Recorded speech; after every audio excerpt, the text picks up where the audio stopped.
Welcome to School Stress 101 on the School Without Suffering podcast.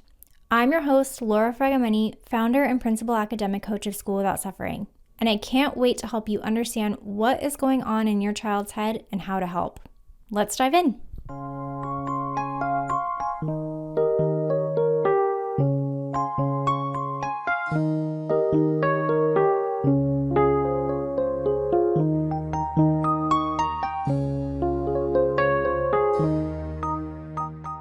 Many parents contact us after years of having hired tutor after tutor without seeing their child find success. When this is the case, the parents are frustrated, the child is defeated, and no one is excited about starting another relationship with yet another tutor with little hope of seeing a different result. That was the case for the student I talked about in the last episode, and after seeing his complete 180 in school, his mom asked to talk with me about his sister, who I'll call Sam. Sam had been a strong student throughout middle school, and was in 8th grade when COVID-19 sent all students into emergency remote learning, which meant that she spent the end of 8th grade and the entirety of her first year of high school on Zoom. Nevertheless, Sam maintained her grades. She took honors and AP courses and advanced level math classes. But in the first couple of months of her junior year, Sam started to fail calculus, and she was taking it very hard. Mom hired her a tutor, but it was not helping her at all. Sam's mom started to notice dark circles forming under Sam's eyes, and she saw that she wasn't eating normally. Then came a message from Sam's calculus teacher that Sam was sleeping through every class period, and that was followed by emotional breakdowns at home about failed math tests. So Sam's mom asked me, what can be done? Together, we determined the answers to 3 questions that revealed the pathway to Sam's success. If you're hiring a tutor for your school-anxious child, get the answers to these 3 questions before you spend any more of your hard-earned budget. We'll dive into what those questions are after the break. Imagine your teen or tween getting a handle on their school-related anxiety and no longer adding to yours. We see it all the time. Procrastination, staying up way too late doing homework last minute, falling grades due to missed assignments, school-related meltdowns. These behaviors are often directly related to anxiety, and I can confidently tell you that these do not have to be a part of your life this school year. The School Without Suffering Toolkit equips students with concrete strategies and exercises that they can learn step by step and then revisit whenever they need to during the school year.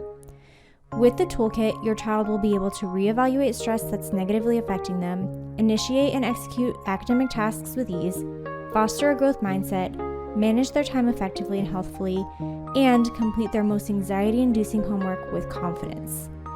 And with the option to meet with an expert, empathetic, School Without Suffering academic coach when they need some extra support, students will always be able to use the tools in their toolkit how they need to and when they need to do and feel better. Visit schoolwithoutsuffering.com/toolkit and use discount code podcast at checkout for 10% off your purchase. That's schoolwithoutsuffering.com/toolkit. Welcome back. We're talking about how to effectively work with tutors when kids are overwhelmed with stress and anxiety about school. And we're looking at the story of School Without Suffering student Sam to help illustrate the 3 questions you need to ask before hiring help and why these questions work.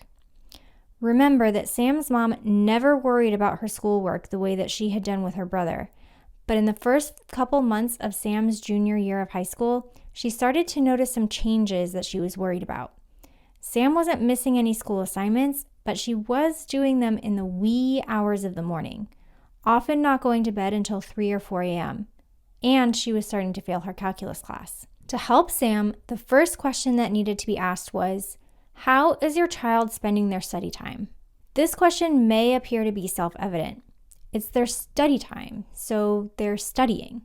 But especially if you have an older child, the answer to this question may not be apparent at all to you and possibly even to your child who disappears into their room after school. If you're considering hiring a tutor to help your child, there are a few likely answers to this question. Number 1, they are in fact spending the whole time studying, which means they're wasting their time and energy on academic tasks that seem like they're helping them learn, but they're not. Number 2, they are freezing up or spinning their wheels, finding ways to be busy at their desk but not making any progress on their assignments. Number 3, they're getting distracted by any of the myriad 21st century interruptions that plague all of us. Their phone, YouTube, tech that I don't even know about. Each of these answers presents a different problem with a different solution. So it's essential to determine what is happening specifically to identify who will be the best person to support your child and how they should best support them. Now, I am not trying to set you up to ask your teen or tween what they are doing while they're working just to be accused of nagging. Instead, to get the answer to this question, have your child complete a time study for 1 school week. Consider doing it as a family so they don't feel singled out. You might actually be surprised what you learn about your own time. Then, show the results to anyone you're considering hiring for support and ask them how they can solve the specific issues your child is having with their time. In Sam's case, she was spending all of her study time on her phone. She would come home on her phone, maybe take a nap, and then wake up and get right back on. Then, around 11 p.m., she would freak out about getting her work done and then spend her sleeping time actually studying. Sam's mom had already realized this by the time we talked. In fact, she was worried about cell phone addiction, and she had tried to solve the issue by simply taking Sam's phone away. But all that did was cause a rift in their relationship, and Sam was still not learning calculus. So that brought us to the next question that needs to be asked. Why are the low grades low? Does that sound familiar from last episode? Here we want to determine whether the issues your child is facing in school are specific or broad. To answer this question, do the following. Determine which of your child's grades you're concerned about. Are all of their classes worrying you, or is it just 1 or 2 like math and science? Especially for the courses that you're concerned about, look at your child's grades in detail. Don't just look at the course average. Review the grade for every assignment they have submitted for the term. Most schools give you access to this level of detail through an online gradebook. If you don't have this kind of access, ask your teacher for a copy of your child's gradebook entries in an email. Now, I just told you last episode to stop looking at the grades. What we're doing here is looking at them once. Get the information you need and then put the grades away. Looking at the gradebook for one class, determine whether you see a bunch of zeros or other indications of missing work, low scores on all or most of the assignments, or low scores on primarily quizzes and tests. Consider speaking with your child's teacher about why their grade in the class is low, especially if you're having trouble interpreting the gradebook. Next, ask your child about their experience in each of their classes. See if they can give you some insight into what might be working for them in some classrooms and not working in others. If what you determine is that your child is having a specific difficulty with a particular subject, reaching out to a subject-specific tutor, like a calculus tutor, for weekly or biweekly sessions is likely to be fruitful. But if it's hard to tell exactly what the issue is, or if the challenges appear to be broad-ranging or multifaceted, consider more holistic support. We went through this process for Sam. It turned out that Sam didn't have any missing work, but she was sleeping through every calculus class, and her math anxiety left her so intimidated that she could not ask questions or absorb any information that her tutor was trying to give her. On top of all of that, Sam's phone was her only coping mechanism to deal with all of the school stress she was feeling.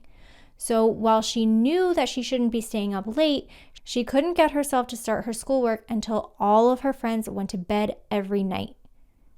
Now we understood the problem, which meant that Sam's mom could ask the last question: what's the plan? Anyone you hire to help your child succeed in school should be able to outline their plan to support your child specifically before you hire them. Let's say you determine that your child needs a subject-specific tutor, like a math tutor or a science tutor, to help them better learn the specific material. In that case, the tutor should be able to tell you how they plan to use the session time to remediate and review concepts from your child's class. Let's say instead you determine that your child needs more holistic support from an educational therapist or an academic coach. Anyone you're considering hiring should be able to show you the starting points on the roadmap they will follow to help your child meet their goals. At School Without Suffering, we do this for every prospective client during a complimentary 30-minute student success road mapping session. To create each child's custom roadmap, we ask their parents and caregivers questions to understand the child's experience in school and learn what their concerns and goals are for their child. We analyze their academic history and then lay out the first specific steps the child needs to take in order to succeed in school, given their unique learning needs. Then we answer the parents' questions about exactly how we would support the student to take these steps should the parents or caregivers choose to enroll them in our School Without Suffering student membership. We started Sam in our intensive membership to help her establish healthy ways to manage her stress and anxiety quickly while supporting her to get her homework done at a reasonable time each day and get to bed on time. Sam worked hard. She wanted healthier habits as much as her mom wanted them for her. After 3 weeks, Sam's mom got this email from the calculus teacher, and I quote, "Sam's participation in class improved dramatically last week. She even began approaching me with questions. Please encourage her to keep this up and she will continue to improve." And she did. Sam ended the semester with a passing grade in calculus and A's in every other class.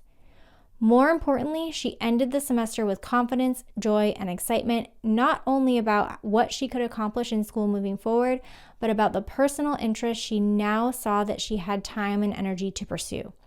When Sam's mom first saw there was a problem, she did what most parents do: take away the phone and hire tutors. See a problem, solve a problem. It makes complete sense. So it led to a lot of distress when it didn't work. But with the 3 questions we talked about on this episode, we were able to get to the root cause of the issue and set Sam up for success.